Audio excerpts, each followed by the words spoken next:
Hi, this is Caitlin from Shelley Homestead coming to you with our weekly update from the farm.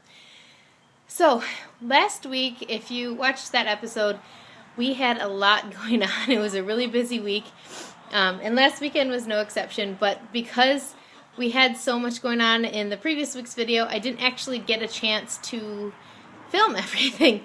So this is going to be kind of a carryover from last week as well as what's been going on this week. So, Brian and Mark, in an effort to get our garage organized, developed a system for all the tools and everything that may be stored on the garage walls called French cleats. So this is kind of how it works. So these boards are put and attached onto the wall, and they're beveled at a 45-degree angle. So then what you do, as you can see, is you cut another piece of wood with a matching angle and attach it to whatever that you want to hang onto the wall. So for this thing, they made a little box to hold pencils and markers in. So that just plops right on there. And then so they built a series of baskets. This was a great idea for holding all sorts of tape. I always have a runny nose, and so having toilet paper out here as well as paper towel is a great thing to have, and then you can have your tape, your twine, all of those sorts of things. This has been really useful, having this basket for gloves right by the door to walk into the house, so if you forget to take off your gloves before getting to the door, you can take them off right there. And what's great about this French cleat system is that in addition to making little baskets and boxes and things like that, it is fantastic for big garden tools. So let me show you this wall. So these are where all of our garden tools currently are. And what happens is, if anyone is like my husband or has somebody that they know is like my husband, such as collects tools all the time, constantly getting new tools, new shovels, new axes, going and getting a brush axe because he came across one in an antique store. So, which is great. I mean, they're great tools and they're all good quality tools, and that's the important thing. But it makes it really, really challenging to try to organize them on the wall because you put your screws in to hang them off of, or your nails, and then you get something else and suddenly everything doesn't fit in, and so you're trying to cram things together. So what's nice about this cleat system is that you can change it very, very easily. So this is just a block with screws put into it in the cleat on the back. So if, for instance, we got a new tool and we needed to rearrange things, it would be very easy to put this up here, or move a shovel or a garden rake or whatever in order to make room for the new item. So it's a really nice kind of universal tool storage system and just organization system in general. And then in addition to the cleats that wrap around this corner of the garage, they also built in these shelves, which are super heavy duty. They brace the heck out of them, and they can hold about as much weight as we would want to put on them. So those are great, and also having some floor storage for bigger tools or for things that we don't necessarily want to store on shelves because they may leak or whatever. So we have that floor storage now. So that has been so helpful. We were able to organize the garage much better now, keep tools where they're handy and where they can get back to their homes easier. With Mark coming over a lot, and with, I'm sure, other helpers coming out to work on the homestead with us, it's important to have places that are obvious for tools to go. And so the next step with this cleating system is for me to go through, take a marker, a Sharpie, and write on all the individual brackets what belongs there. So it's really quick and easy for somebody who doesn't know the system to come in, find where it goes, and hang it back up where it goes so that nothing gets lost. The other thing that they added was this little shelf, just with some wall brackets hanging above the window here, above the walkway. And what's up here is there's some red oak, and I'm at a loss right now of what the other wood is. But it's some lumber that Brian's had for several years now, and you can see he's been planing it down and he's planning to build me a table, a kitchen table for Mother's Day, which I'm so excited because we don't really have a kitchen table right now. So that'll be very, very nice. I like the look of somewhat of a rustic table, so what we're doing is we're leaving a lot of the finer saw marks.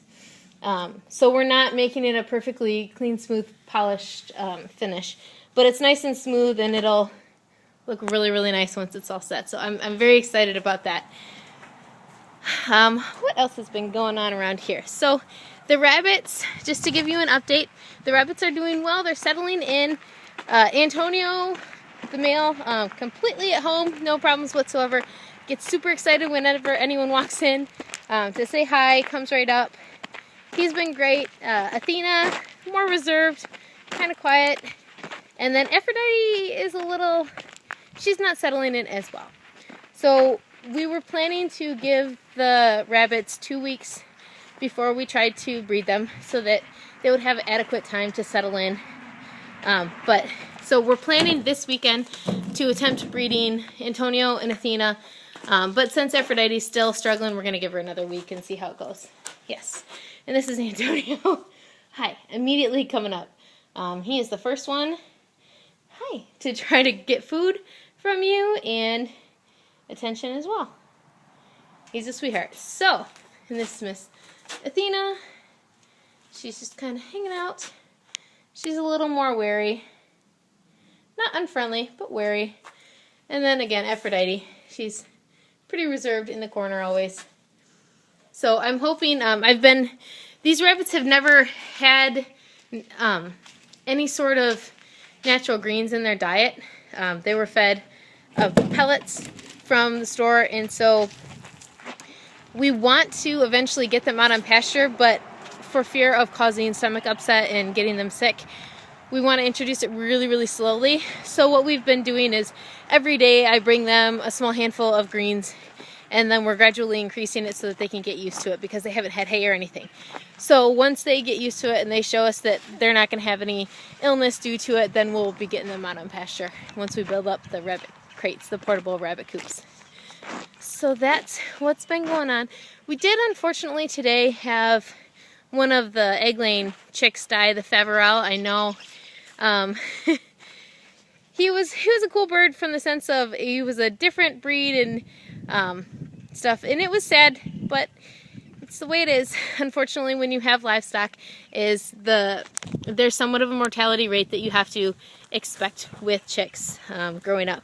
I'm not sure what caused it to die. It had been sickly for a while, so it didn't entirely surprise me when I went into the coop this afternoon, but he passed away. So the rest of them are doing great.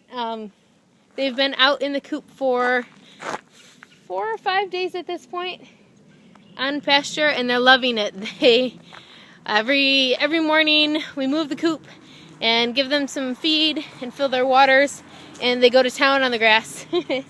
So they very much appreciated this new home of theirs. Even though it was rainy the other night, they just jumped up wherever they could get off the ground and were very, very content. So you can see them here. They're getting big.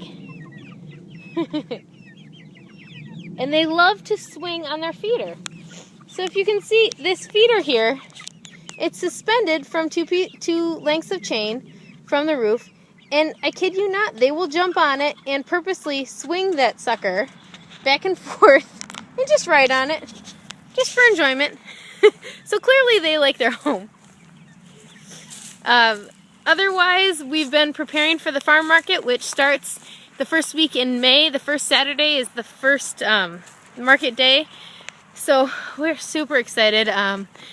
We've been in the kitchen making a ton of granola and oatmeal bake mix and practicing making lots and lots of loaves of bread for sale.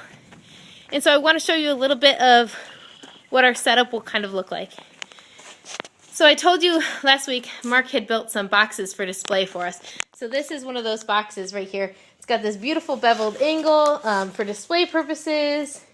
Really nice. They need to be oiled and then they will be all set. And then we have in here the product with our labels on it.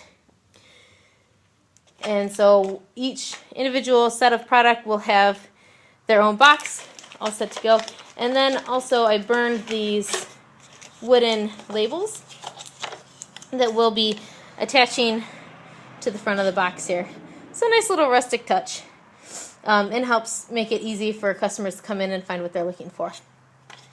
So that is it, and before I run out of memory on my camera, I'm going to let you go. So thank you so much for watching, and please look out for a video that's going to be coming up regarding the French cleats in the system and how it was done. And if you like this sort of thing, make sure to subscribe to us and thumbs up so that you don't miss any of our future updates or farm tour videos. So thank you again for watching, and check us out on Facebook at facebook.com/Shelley Homestead. Thank you so much, and we'll keep you posted.